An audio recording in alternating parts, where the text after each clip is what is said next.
Chicago. Customs and Border Protection says agents were shot at while conducting an immigration enforcement operation earlier today. 6:08 a.m., Chicago, Illinois. 28 locations entered simultaneously. 73 taken into custody. $984 million in cash and assets frozen. And a documented laundering flow of $640 million pushed through Midwest charity and NGO channels, hidden behind relief slogans and smiling photo ops. Officials did not call it fraud. They called it a covert financial corridor, built to move criminal money as clean funding, and to do it at a scale that could reshape cities without firing a single shot. Because this wasn't a theft from a charity. This was a charity being used as a weapon. And when the federal teams finally pulled the mask off, the next layer was worse. 4:16 a.m., Chicago, Illinois. The West Loop Charity District. The city was quiet in that particular way it gets before dawn. Streetlights humming, slush hardened along the curb, wind threading between brick buildings like it had somewhere urgent to be. No sirens, no warning. The kind of silence that tells professionals one thing, the loud part is coming. Unmarked vehicles rolled in from 3 directions at once. Black SUVs, white fleet vans, no markings, no lights, doors open soft, boots hit the pavement in synchronized rhythm. FBI agents in dark jackets, ICE tactical teams, Dick's support personnel, and 2 SWAT stacks moved like one machine, fast, controlled, and already certain of what they were walking into. The building wore a name that sounded safe. Heartland Outreach Alliance, a Midwest charity network with a public face of food aid, housing placement, medical transport, and emergency relief logistics. Inside, the lobby lights were still on. A reception desk, a wall of framed photos, a smiling executive shaking hands with local leaders, frozen and glossy portraits like proof of innocence. At the end of the corridor, a reinforced door guarded the administrative wing. No announcement. No negotiation. A breaching strike hit the lock. Metal shrieked. The door buckled and gave way. Federal agents poured into the hallway, rifles up, muzzle steady, commands short and clinical. Hands. Now. On the ground. Don't move. A security guard reached for his radio. An agent caught his wrist before the call went out. The guard froze, eyes wide, as if he had just realized the building wasn't protected by reputation anymore. The first office was a grant processing suite, computer screens still awake, spreadsheets open, donation entries timestamped from the night before. The second office smelled different, warm electronics, stale coffee, and something sharper, toner and overheated plastic. A rack of network equipment sat behind a decorative wall panel, the kind of thing donors never saw on tours. Tiny lights blinked like a heartbeat. Agents moved fast. Drawers out. Cabinets opened. Filing boxes flipped. The search was surgical, trained hands pulling apart the stage set of a charity and looking for the machinery underneath. In a locked records room, behind stacks of program receipts, they found a steel cabinet bolted to the floor. It wasn't labeled. It wasn't logged. The cabinet opened with a warrant key. Inside, encrypted phones, sealed USB drives, and a set of ledgers printed in tight columns. Names replaced with initials, addresses replaced with coordinates, totals recorded in a language that was supposed to look like community aid. But the numbers didn't read like aid. They read like throughput. And then, a twist that hardened every face in that room. In a false bottom box marked disaster relief intake, agents found a packet of port entry documents, shipping clearances, customs codes, logistics stamps, connected not to a port in another country, but to freight lines moving across the Midwest. A laundering map. A route system. Paperwork that wasn't meant for charity staff. It was meant for handlers. And in the corner of the records room, behind a framed mission statement, a hidden access panel opened into a narrow utility chase. Dry, clean, recently used. It ran past the wall like a secret hallway for data lines and covert storage. The charity wasn't a front in the metaphorical sense. It was built like a front. 4:58 a.m. Cicero, Illinois, a community warehouse. A second team hit a distribution hub registered as a food aid depot. The air outside smelled like diesel and cold metal. A single security light flickered over pallets stacked to the ceiling. The breach came hard. A gate folded inward. Alarms screamed. Inside, two men bolted for the back exit with duffel bags that didn't look like donated winter coats. They were stopped in the loading bay, pinned under weapons and commands. Those bags weren't clothes. They were cash. Vacuum-packed bundles, rubber-banded, coated with marker slashes like inventory. Not charity money. Not payroll. The kind of cash that comes from somewhere people don't talk about. 5:12 a.m. Gary, Indiana. A non-profit accounting office. An office park that smelled like wet asphalt and copier paper. The door opened. Agents flowed in and found a fully staffed night shift. Headsets on. Monitors up. Working as if it were midday. This wasn't volunteer work. It was a call center for laundering, routing transfers, confirming receipts, verifying donor intent for money that didn't come from donors at all. A supervisor tried to smile, tried to use the old shield. Polite professionalism. An agent didn't blink. Step away from the keyboard. Across the Midwest, the same thing happened in parallel. A shelter's back office in Milwaukee. A refugee support unit in Des Moines. A grant consultancy in St. Louis. A medical transport nonprofit in Detroit. Different logos. Different slogans. Same bones. By 5:40 a.m., agents had seized program laptops, server racks, paper ledgers, and a set of sealed steel cases in one Chicago office. Cases that didn't belong in a charity. Each case carried a simple mark, a 2-letter code burned into the metal with a precision tool, not a brand, a designation. And behind that designation was the first hint of who had engineered this. 6:31 a.m., FBI Cyber Forensics Lab, Chicago Field Office Annex. The lab was bright and cold, humming with ventilation fans and the soft whine of machines spinning up. Screens threw pale light across tired faces. Analysts sat with coffee they hadn't tasted, eyes locked on data they couldn't unsee. Hard drives were cloned. Phones were isolated. Encrypted devices were placed into Faraday enclosures like they were radioactive. At 6:44 a.m., the first encryption layer cracked. And when it did, the lab didn't erupt. It went quiet. A network diagram bloomed across a central screen. Nodes, connectors, timestamps, and transaction pathways stacked like a blueprint of organized intent. The internal case name appeared in the header. It wasn't a list. It was architecture. Shell companies nested inside nonprofit subsidiaries. Sham foundations with comforting names. Community development funds that existed only long enough to receive 7-figure deposits. Restaurant chains and logistics firms positioned as vendors, turning program spending into a rinse cycle. Money didn't move in straight lines. It fractured into smaller transfers, each justified by invoices and contracts. It flowed through payment processors, donor-advised funds, and offshore holding companies that marketed themselves as global aid partners. The laundering was disguised as compassion, emergency housing expansion, winterization kits, medical outreach, transportation assistance, education equity. But the timestamps told a different story. Transfers spiked between midnight and 3 a.m. Payments cleared in minutes when normal compliance checks took days. Funds would land, split, hop, and vanish, only to reappear as clean grants in Midwest cities within 48 hours. Analysts cross-referenced those bursts with separate federal intelligence streams, interdiction reports, smuggling investigations, and contraband revenue patterns. The alignment wasn't perfect. It was worse. It was consistent. Then a single identifier appeared again and again, attached to authorization events that triggered entire cascades of movement, a digital signature, an encrypted key stored on multiple seized devices, used like a master stamp. It belonged to one person.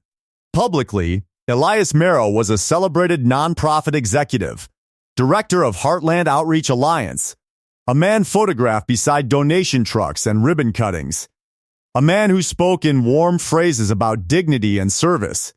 Privately, the key tied him to vendor payments that mapped directly to the network's criminal logistics, trucking corridors, warehouse leases, false payroll networks, and consulting retainers that functioned like protection money. The lab pulled up a message thread recovered from a sealed phone. Short lines.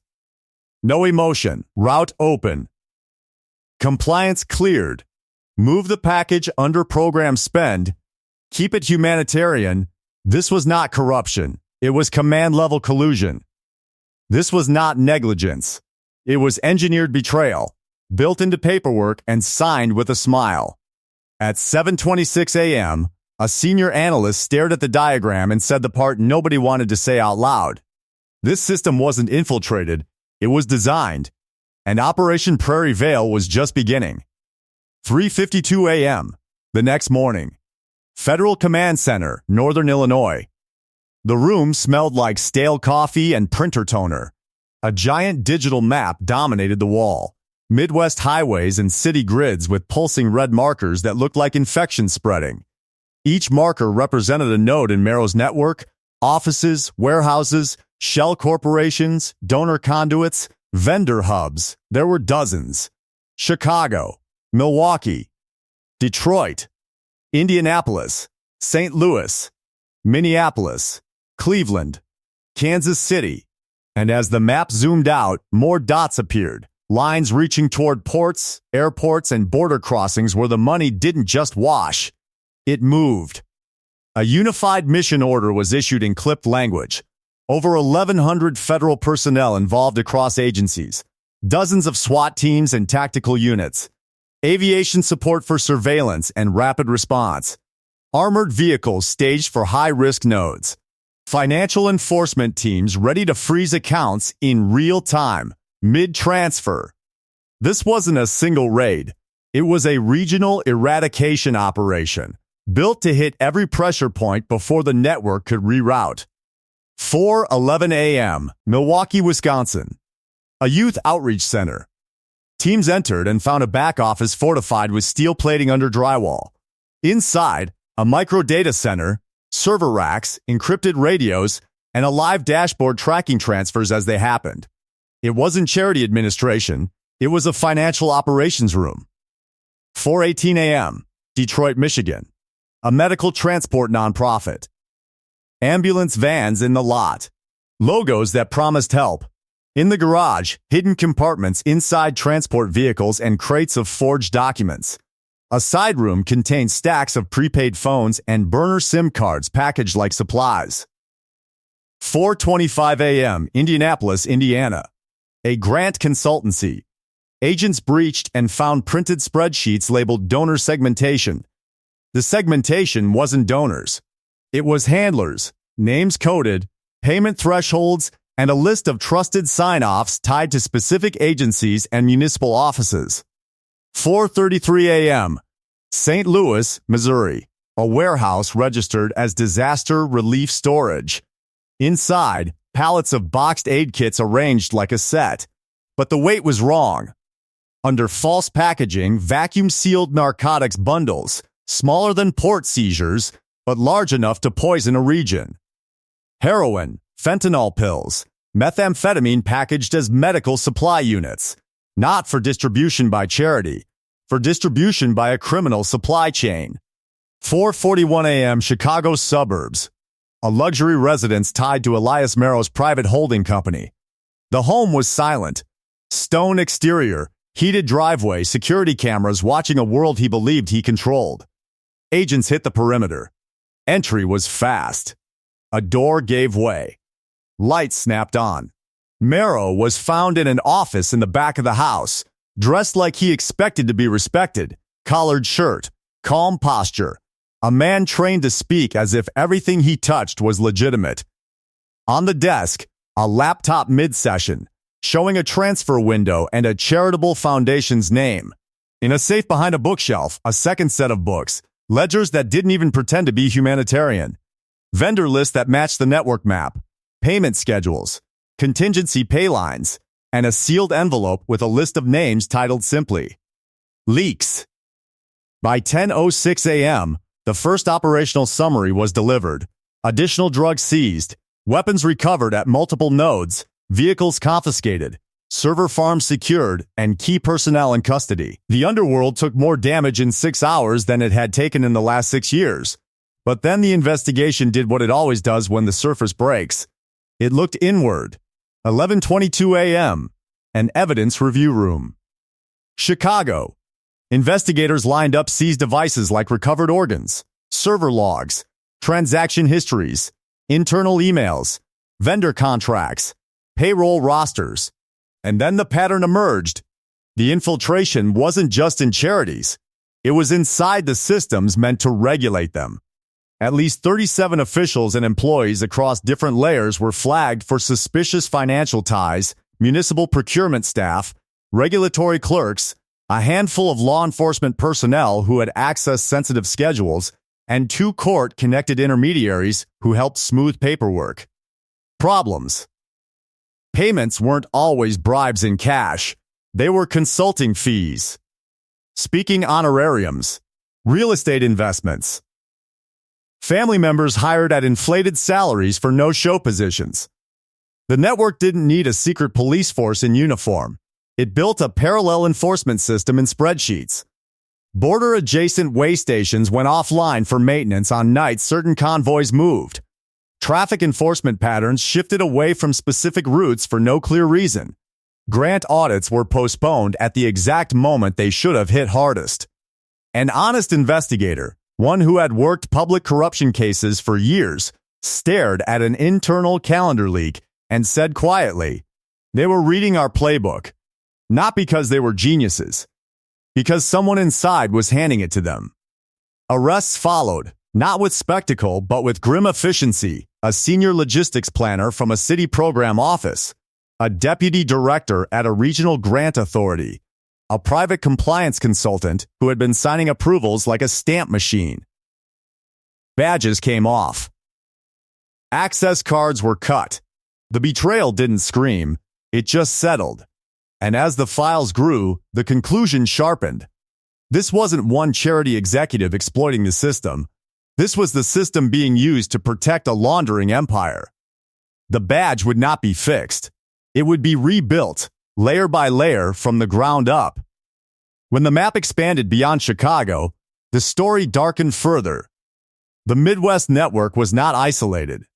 It connected to a broader national logistics grid, trucking contractors, agricultural routes, port cities, and regional freight consolidators that could move aid shipments across states without triggering the same scrutiny as commercial narcotics pipelines. The network could move multiple tons of narcotics per week without drawing attention, not by hiding shipments, but by labeling them as service. Manifests were altered with charity codes. Vendor invoices were pre-approved.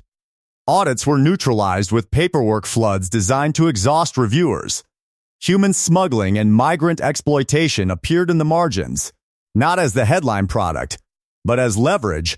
Workers moved into housing programs, then quietly coerced into labor at network warehouses, paid off book, threatened with exposure. Then came the final catastrophic file, pulled from an encrypted archive on Merrill's private server. It wasn't a confession. It was a plan. A multi-year expansion blueprint titled, it described how to turn the Midwest charity ecosystem into a permanent laundering shell, how to seed influence through grant boards, how to place friendly compliance partners, how to lock in vendor monopolies under the language of emergency preparedness. Not a temporary operation, a generational one. The chilling realization wasn't that criminals had infiltrated charity. It was that someone had redesigned charity so the criminal future could move through it smoothly. In the end, the moral of the case wasn't delivered in a single dramatic line. It was delivered in the silence that followed. Power does not always need violence. Sometimes it only needs ambition and a room full of people who choose not to look too closely.